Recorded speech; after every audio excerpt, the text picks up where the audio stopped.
Halo semuanya, selamat datang di channel Ghost Education. Sekarang kita akan membahas pajak penghasilan, potongan, dan pungutan. Ya, di sini video kali ini kita akan membahas ruang lingkup tentang materinya. Jadi langsung aja. Cara melunasi penghasilan, ya, pajak penghasilan terutang itu ada dua cara. Yang pertama, store sendiri. Store sendiri ini sudah kita bahas di materi sebelumnya, ya, di materi pajak penghasilan. Sedangkan untuk pajak penghasilan, potongan, dan pungutan, kita bahas di materi kali ini, ya. Kalau ini sudah dibahas di video sebelumnya, store sendiri. Sekarang, untuk pemotongan dan pemungutan, kita bahas di video kali ini. Untuk pemotongan, ya, yang hanya bisa pemotongan itu pada pasal 15, pasal 21, pasal 23, pasal 26, dan pasal 4 ayat 2 final. Dan untuk pemungutan itu pasal 22 mengenai ekspor dan impor. Yang harus kalian pahamin, ya, yang bisa melakukan pemotongan dan pemungutan itu hanya pengusaha kena pajak atau PKP. Mengenai bagaimana sistemnya, ya, itu sudah dibahas di video ketentuan umum perpajakan. Yang pertama itu ada PPh pasal 15. PPh pasal 15 itu mengatur perhitungan pajak bagi perusahaan tertentu yang bergerak di bidang pelayaran dan penerbangan. Untuk yang berhubungan dengan potongan dan pungutan, itu yang pertama ada jasa pelayaran dalam negeri, ya, transaksi jasa pelayaran dalam negeri. Yang kedua, transaksi jasa penerbangan dalam negeri. Yang ketiga, itu jasa pelayaran atau penerbangan luar negeri yang melakukan usaha melalui BUT di Indonesia. Untuk perhitungan dan tarifnya itu kita akan bahas di video lainnya. Selanjutnya ada PPh pasal 21. PPh pasal 21 itu pajak atas penghasilan yang diterima oleh karyawan atau individu lainnya, baik dari gaji, upah, honorarium, maupun tunjangan dan pembayaran lainnya sehubungan dengan pekerjaan atau jasa. PPh pasal 21 dipotong langsung oleh pemberi kerja sebagai pemotong pajak sebelum dibayarkan kepada pegawai. Ya. Selanjutnya ada PPh pasal 23.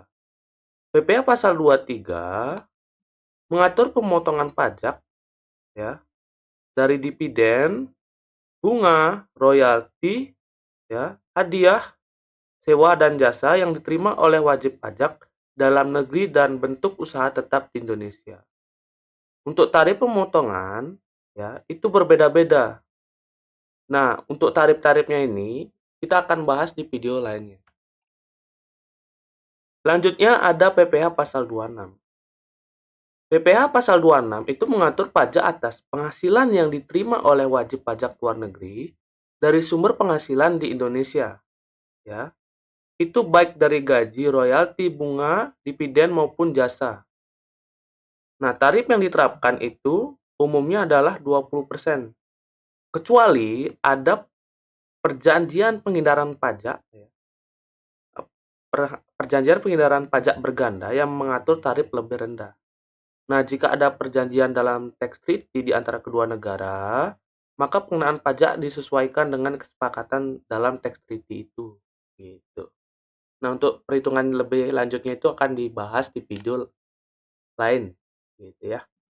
Selanjutnya ada PPh final atau PPh pasal 4 ayat 2. PPh pasal 4 ayat 2 ini mengatur pemotongan pajak atas penghasilan tertentu yang bersifat final, seperti penghasilan dari bunga deposito, transaksi saham, dan persewaan tanah bangunan. Pajak ini dikenakan dengan tarif tetap, sehingga tidak ada penghitungan lebih lanjut dalam SPT tahunan. Ya, di sini ada transaksi-transaksinya. Nah, kita akan bahas di video lanjutan, gitu ya. Yang terakhir, ya, itu ada PPh pasal 22. Yang dimaksud PPh pasal 22 ini adalah pajak yang dipungut oleh bendahara pemerintah, ya, BUMN, atau instansi tertentu saat melakukan pembelian barang-barang tertentu. Pajak ini juga dipungut atas kegiatan impor barang. Tujuannya untuk memastikan pemungutan pajak di awal rantai transaksi dan sebagai salah satu metode untuk meningkatkan kepatuhan perpajakan.